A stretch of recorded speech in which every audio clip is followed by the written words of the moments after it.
Doctor Mohammad Yunus দেশে একটি সুষ্ঠু রাজনৈতিক পরিবেশ তৈরির জন্যে রাজনৈতিক দলগুলোর মধ্যে একটি ঐক্যমত্য তৈরি করার জন্যে এবং তার সঙ্গে রাজনৈতিক দলের সম্পর্ক, সেই সম্পর্কে একটি ঐক্য তৈরি করার জন্য একটি কমিশন তৈরি করেছেন, ত্রিমাত্রিক। প্রথম উদ্দেশ্য হলো দেশে রাজনৈতিক স্থিতিশীলতা থাকবে, রাজনৈতিক নেতৃবৃন্দ একই ভাষায় কথা বলবে, গলাগুলি করে তারা চলবে, এক টেবিলে বসে খাবে, ভাই ব্রাদারের মতো ঐক্যমত্য পোষণ করবে এবং সবাই কাঁধে কাঁধ মিলিয়ে তারা সরকারকে সহযোগিতা করবে। সরকার একটি নির্বাচন অনুষ্ঠান করবে, সেই নির্বাচনে যারা প্রতিযোগিতার মাধ্যমে আসবে তারাই বিজয়ী হবে, সরকার গঠন করবে। দ্বিতীয় বিষয় হলো যে সরকারের সঙ্গে রাজনৈতিক দলগুলোর যে সমঝোতা, ঐক্যমত্য, এখানে অনেক বিরোধিতা আছে, অনেক মতবিরোধ আছে, অনেক চাওয়া পাওয়ার না পাওয়ার বেদনা আছে। এই দূরত্বগুলো ঘোচানোর জন্য তিনি এই কমিশন করেছেন। তো এই কমিশনের যে কথাবার্তা বা উদ্দেশ্য আপনি যদি আক্ষরিক অর্থে ধরেন, চিন্তা ভাবনা করেন, মনে হবে যে ডক্টর মোহাম্মদ ইউনূস একজন ফেরেশতার মতো মানুষ, এ যুগের একেবারে জিন্দা ওলি। তার সততা, আন্তরিকতা একেবারে গগনচুম্বী। কিন্তু আপনি যদি এই শেষ যে মিটিংটি হলো, শেষ মানে একেবারে প্রথম মিটিং যেটি হলো, সেই মিটিংয়ের দৃশ্য দেখেন। যারা অভ্যাগত অতিথি, মেহমান,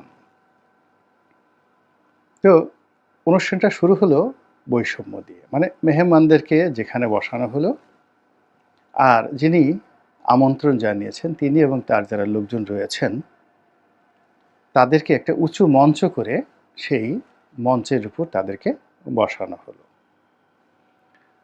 মেহমানরা যখন বক্তব্য দিচ্ছিলেন তখন তারা ভদ্রতা করে দাঁড়িয়ে বক্তব্য দিচ্ছিলেন, আর যারা আমন্ত্রণ জানিয়েছিলেন মঞ্চে বসা ছিলেন তারা ঘাড় নিচু করে কর্তৃত্বপরায়ণ অবস্থা প্রদর্শন করে বসে বসে গলা ঝুলিয়ে ঝুলিয়ে তারপরে বক্তব্য শুনছিলেন আর নিজেদের মন্তব্য তারা পেশ করছিলেন। আমাদের দেশের রাজনীতিবিদদের সাধারণত মান সম্মান, অপমানবোধ বেশি একটা নেই। এটাকে আপনি বেহায়াপনাও বলতে পারেন বেশিরভাগ ক্ষেত্রেই। দুই একজনের ভালো মানুষ নেই তা বলা যায় না, কিন্তু এদেরকে জাস্ট পদের উপরে রাজপথে কয়েকটা বাড়ি লাগিয়ে দিন, আর কয়দিন পরে মন্ত্রীর একটা চেয়ার দিয়ে তাদেরকে ডাকেন, আব্বা আব্বা করে বেশিরভাগ লোক দেখবেন দৌড় দেবে। একবারও বলবেন না যে তুমি আমাকে বিনা দোষে কেন মেরেছিলে, তোমার দেয়া অনুদান আমি গ্রহণ করব না। তাদের মাথা ফাটিয়ে দিন, তারপরে আবার যাকে বলে তাদেরকে ডাক দিন, তারা চলে যাবে। তাদেরকে যদি আপনি অস্ত্রের মুখে জিম্মি করেন, বলেন হাসেন, তারা হাসবে। যদি কাঁদতে বলেন তারা কাঁদবে। যদি আপনার বাবার বিরুদ্ধে সাক্ষ্য দিতে বলেন তারা অনায়াসে সাক্ষ্য দিবে। যদি আপনার দলের নেতার বিরুদ্ধে, নেত্রীর বিরুদ্ধে কথা বলতে বলেন তারা শুধু কথা বলবে না, প্রয়োজন নিজেদের পিঠ বাঁচানোর জন্য সব কিছু আপনাকে লিখে দেবে, স্বাক্ষরের দলিলে স্বাক্ষর করে দেবে। আবার তাদেরকে যখন আপনি বিমুক্ত করে দিবেন, ওপেন এয়ারে ছেড়ে দিবেন, তারপরে শেষে কথা বলার জন্য মাইক দিবেন, এক একজন আজরাইলের আব্বা হয়ে যাবে, তাদের চোখ গোল গোল হয়ে যাবে এবং তারা এমন ভাষায় কথা বলবে দেখে মনেই হবে না যে একটা মন্ত্রিত্বের পদ পাওয়ার জন্য আপনার পা ধরেছে কিছুক্ষণ আগে, অথবা কয়েকদিন আগে পুলিশের হাতে পিটুনি খেয়ে ওরে মা গো, ওরে বাবা গো, জীবনে আর রাজনীতি করব না গো, আল্লাহ এ যাত্রা রক্ষা করো, জেল থেকে আমাকে মুক্তি দাও, তারপরে আমি একেবারে সারাদিন কোরআন শরীফ পড়বো, আল্লাহ বিল্লাহ করবো, আর জীবনে কখনো অপকর্ম করব না, মানে রাজনীতি করব না, এরকম কথাবার্তা বলবে। কিন্তু যেই মুহূর্তে জয় বাংলা স্লোগান হবে, আমি আওয়ামী লীগের কথাই বললাম, সঙ্গে সঙ্গে জয় বঙ্গবন্ধু বলে সেই বের হয়ে আসবে। এই যে রাজনীতিবিদদের বা রাজনীতির যে একটা চিরাচরিত চরিত্র, এটা কিন্তু এই চরিত্র কিন্তু আমেরিকাতে যখন গণতন্ত্র প্রতিষ্ঠিত হলো, তখন ছিল না। এমনকি এখনো নেই। তারপরে ব্রিটেন বা ইউরোপের যে সকল দেশে এখন খুব উন্নত মানের গণতন্ত্র রয়েছে এবং গণতান্ত্রিক চর্চা রয়েছে। এ সকল মানে অবমাননাকর কোনো বিষয় নেই।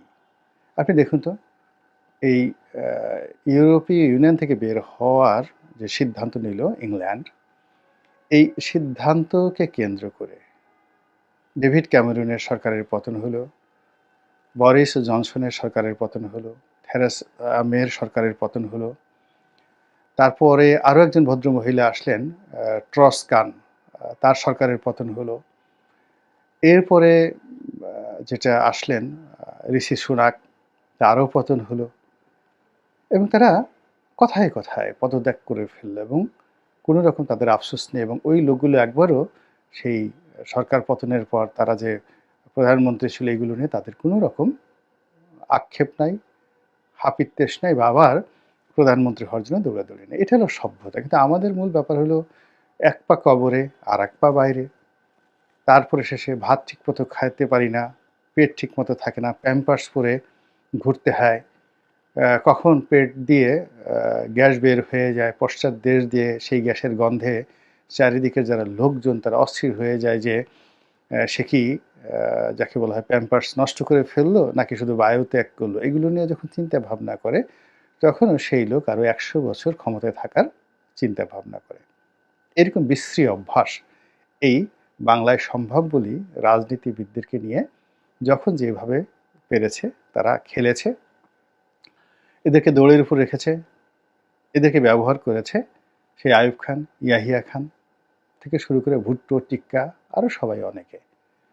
তো বর্তমান জমানাতেও এই রাজনীতিবিদদের যে আত্মমর্যাদাবোধ, এই আত্মমর্যাদাবোধ না থাকার কারণে কার ওজন কত এটা যেমন তারা বুঝতে পারছে না, আর প্রতিপক্ষ তারা মনে করতে পারছে না যে কাকে কিভাবে ওজন দেয়া দরকার। এবং এর ফলে কি হলো, ঐক্যমতের যে কমিশন, সেখানে ঐক্য করার জন্য যে লেভেলটা লাগবে আপনি দেখেন এই ধরনের অনুষ্ঠান সাধারণত গোল টেবিল বৈঠক হয় এবং কোনো সভাপতি থাকে না, গোল টেবিল হয় বা যেটাকে রাউন্ড টেবিল বৈঠক হয়। এবং ইংল্যান্ডে এরকম ব্রিটিশ জমানাতে একটা রাউন্ড টেবিল বৈঠক হয়েছিল এবং মহাত্মা গান্ধী তার যে চিরাচরিত পোশাক সেই ধুতি এবং খালি গা ওই অবস্থাতে তিনি ইংল্যান্ডে গিয়েছিলেন শীতের মধ্যে গোল টেবিল বৈঠকে অংশগ্রহণ করার জন্য। বঙ্গবন্ধুকে আমন্ত্রণ জানিয়ে জেলখানা থেকে নিঃশর্ত মুক্তি দিয়ে সেই আগরতলা মামলা থেকে তাকে অব্যাহতি দিয়ে গোল টেবিল বৈঠকে যোগদানের জন্য সেখানে নেওয়া হয়েছিল। সেখানে তাকে যারা আমন্ত্রণ জানিয়েছিলেন তারা তাকে সোফাতে বসিয়ে উঁচু একটা মঞ্চ তৈরি করে সেই মঞ্চের উপর তারা বসে থাকেননি। এটা হলো স্বাভাবিক ভব্যতা। কিন্তু এই যে ঐক্যমতের যে কমিশন, সেই কমিশন প্রথম যে বৈঠকটি করলো এখানে ঐক্যের কোনো সুর ছিল না, ঐক্যের কোনো পরিবেশ ছিল না, ঐক্যের কোনো লক্ষণ ছিল না। আমি এখানে ৭টি কারণ বলেছি, আমি ৭০টি কারণ বলতে পারবো যেহেতু ভিডিও দীর্ঘ হয়ে যাবে। এখানে একটা বিষয় হলো বুঝতে হবে যে আপনি কাকে দিয়ে কাকে হ্যান্ডেল করাচ্ছেন।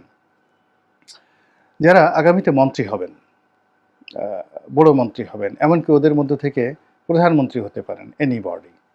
আপনি তাদেরকে কিভাবে ট্রিট করছেন, এটার উপর আপনার মন মানসিকতা নির্ভর করছে। ২ নম্বর হলো আপনি কাকে দিয়ে কাকে ট্রিট করাচ্ছেন। এখানে অনেক রাজনৈতিক নেতৃবৃন্দ রয়েছেন যাদের সামনে ওয়ান টু ওয়ান ওই মঞ্চে যারা বসেছিলেন ওয়ান টু ওয়ান ৫ মিনিট কথা বলার মতো সাহস, সুযোগ অনেকেরই নেই। তারপরে এরকম অনেক নেতৃবৃন্দ ছিলেন তাদের সাথে দেখা করা, তারপরে তাদের সঙ্গে বন্ধুত্ব করা, তাদেরকে পরামর্শ দেওয়া ইত্যাদি কোনো বিষয়ই এই ঐক্যমত্যের কমিশনে অনেকে ছিলেন যারা কল্পনাও করতে পারেন না সব দিক থেকে।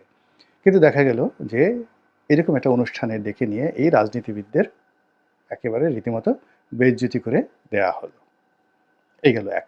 আমার কাছে খুবই দৃষ্টিকটু মনে হয়েছে এখানে ঘোড়ার ডিম প্রসব ছাড়া অন্য কিছু হবে না।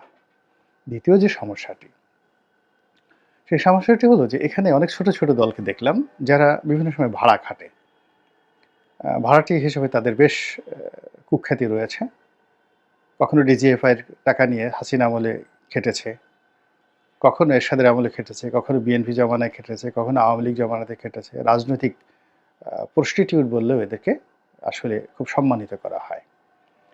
তো এই মানুষগুলো গত ৩-৪ মাসে যে ভাষায় কথা বলছিলেন, অনেকে যে ভাষায় কথা বলছিলেন, তাদের কাউকে মনে হচ্ছিল তারা জামাতকে সাপোর্ট করছেন, কাদেরকে মনে হচ্ছিল তারা সরকারকে সাপোর্ট করছিলেন, কাউকে হয়তো মনে হচ্ছিল তারা নিজেরাই বিরাট কিছু করার চেষ্টা করছেন। কিন্তু কালকের বৈঠকে দেখলাম যে অনেকের ভাষা চেঞ্জ হয়ে গেছে। বিএনপি যাদেরকে বিশ্বাস করেছিল তাদের অনেকেই বিএনপির বিরুদ্ধে কথা বলা শুরু করেছে। আর জামাত যাদেরকে বিশ্বাস করেছিল তাদের কেউ কেউ জামাতের বিরুদ্ধে কথা বলা শুরু করে দিয়েছে। অনেকে যারা সরকার বিরোধী কথাবার্তা বলে, নিজ বিরোধী কথাবার্তা বলে নিজেদের একটা অবস্থা তৈরি করা হয়েছিল, তারা সেই যে বৈঠকে হঠাৎ করে দেখা গেল আকার ইঙ্গিতে ইউনূসকে সহযোগিতা করার চেষ্টা করছেন। এবং এই দৃশ্য দেখে জনাব মোহাম্মদ ইউনূস তিনি ভীষণ রকম আহ্লাদিত। এর কারণ হলো, যেভাবে তিনি চেয়েছিলেন, আশা করেছিলেন, অথবা তাকে যেভাবে বোঝানো হয়েছিল, ওটা হুবহু সেইভাবে মঞ্চায়িত হয়েছে। রাজনৈতিক দলগুলো ঐক্যমত্য তো দূরের কথা, আর ওখানে গিয়ে বিভেদ বিসংবাদে জড়িয়ে পড়েছে। এবং ওই বৈঠকের ফলে পারস্পরিক যে সন্দেহ অবিশ্বাস তৈরি হয়েছে। বিএনপির জোট থেকে অনেকে ছিটকে পড়বে, আবার অনেকে অন্য জোটে চলে যাবে। এই যে একটা বিভেদ এবং বিসংবাদ তৈরি হয়ে গেল এই বৈঠকের মাধ্যমে, আগামী বৈঠকে যদি হাতাহাতি শুরু হয়ে যায়, তাও অস্বাভাবিক কোনো বিষয় নয়। বোঝার চেষ্টা করেন, আমি একটা ছোট্ট উদাহরণ দিই। ধরুন একটি দল ভেঙে টুকরো টুকরো হয়ে গেছে। একটা দলের ৩টা ভাগ হয়ে গেছে এবং তারা দীর্ঘদিন ধরে মারামারি কাটাকাটি করেছে। আপনি এখন ৩টি দলকে পাশাপাশি বসিয়ে ঐক্যমত্য করার চেষ্টা করছেন। এটি একেবারে আজরাইল জিবরাইল এসেও পারবে না। এরা কিয়ামতের ময়দানেও গিয়ে বিভেদ এবং বিসংবাদ করবে। আপনি যদি ধর্মকর্ম পড়েন, তাহলে আপনি দেখতে পাবেন যে কিয়ামতের ময়দানে দুষ্ট মানুষেরা এত বজ্জাত প্রকৃতির হবে যে তারা স্বয়ং আল্লাহকে ওখানে বসে চ্যালেঞ্জ জানাবে যে আমি এই কাজ করিনি, এই কথা বলিনি, তোমারই সব দোষ, তুমি কেন হাকিম হয়ে হুকুম করো, তারপরে সর্প হয়ে দংশন করো, এই সমস্ত কথাবার্তা কিয়ামতের ময়দানে এই পাপী বান্দারা বলতে থাকবে। তারা আত্মসমর্পণ করবে না। তো সেই যে পরস্পর বিরোধী বিভিন্ন গ্রুপকে আপনি এক টেবিলে বসে তাদেরকে ঐক্যর সুযোগ না দিয়ে বরং বিরোধিতার সুযোগ করে দিলেন, ঈর্ষার সুযোগ করে দিলেন, এবং এই কাজটি ম্যাটিকুলাসলি চলতে থাকবে। এই গেল এক। ২ নম্বর হলো যে এখানে ডক্টর মোহাম্মদ ইউনূস এর বক্তব্য প্রেসে এসেছে। তিনি এখানকার যত বক্তব্য, সব বক্তব্য অর্থাৎ রাজনীতিবিদদের যে বক্তব্য, সেগুলো ইন্টারনেটে ছেড়ে দেওয়ার কথা বলেছেন, ওয়েবসাইটে দেওয়ার কথা বলেছেন। সাধু, খুবই সাধু। এবং এই কথা যদি আগে বলতেন, মানে বৈঠকের আগে বলতেন যে আপনারা যা কিছু বলবেন সবই ইন্টারনেটে দেওয়া হবে, ওয়েবসাইটে দিয়ে দেওয়া হবে, তাহলে সবাই ওই ভাষায় কথা নাও বলতে পারতেন। এরপর যেটি হচ্ছে, বৈঠকে যে সকল ইঙ্গিত দেওয়া হয়েছে, স্থানীয় নির্বাচন, সংস্কার, ক্ষমতার মেয়াদ, জাতীয় নির্বাচন, সবগুলোই পরস্পর বিরোধী। এবং যারা বক্তব্য দিয়েছেন, মানে আমন্ত্রিত অভ্যাগত অতিথি যারা এবং যারা হোস্ট ছিলেন, তাদের কারোরই আই কন্ট্যাক্ট, বডি ল্যাঙ্গুয়েজ কোনো অবস্থাতেই ফ্রেন্ডলি ছিল না, কোনো অবস্থাতেই ট্রান্সপারেন্ট ছিল না, স্বচ্ছ ছিল না। কোনো অবস্থাতেই এখানে যারা মঞ্চে বসেছিলেন, রাজা আসনে যারা বসেছিলেন আর প্রজার আসনে যারা বসেছিলেন, সেই রাজা প্রজার মধ্যে কোনো মতের মিল, চিন্তার মিল কিংবা আচরণগত কোনো মিল আমরা দেখিনি। কাজেই এ ধরনের ঐক্যমত্যের যে বৈঠক বা ঐক্যমত্যের যে কমিশন, এটার জটিলতা আগামী দিনগুলোতে আমাদেরকে পোহাতে হবে, সরকারকে পোহাতে হবে, রাজনৈতিক দলকে পোহাতে হবে। কাজেই ডাক দিলেই চলে যেতে হবে বা কথায় কথায় ডাকতে হবে, আমি মনে করি চিন্তা ভাবনা করে বাস্তবতার নিরিখে সহজ সরল একটি মন নিয়ে সততার সঙ্গে, নিষ্ঠার সঙ্গে যদি রাজনীতি না করা হয়, রাজনীতিতে ধোঁকাবাজি একেবারে প্রকৃতি সহ্য করে না। রাজনীতির ধোঁকাবাজি ভীষণ ভয়ঙ্কর। আল্লাহ আমাদের সবাইকে সুষ্ঠু ধারা রাজনীতি করার তৌফিক এনায়েত করেন। আসসালামু আলাইকুম ওয়া রাহমাতুল্লাহি ওয়া বারাকাতুহু।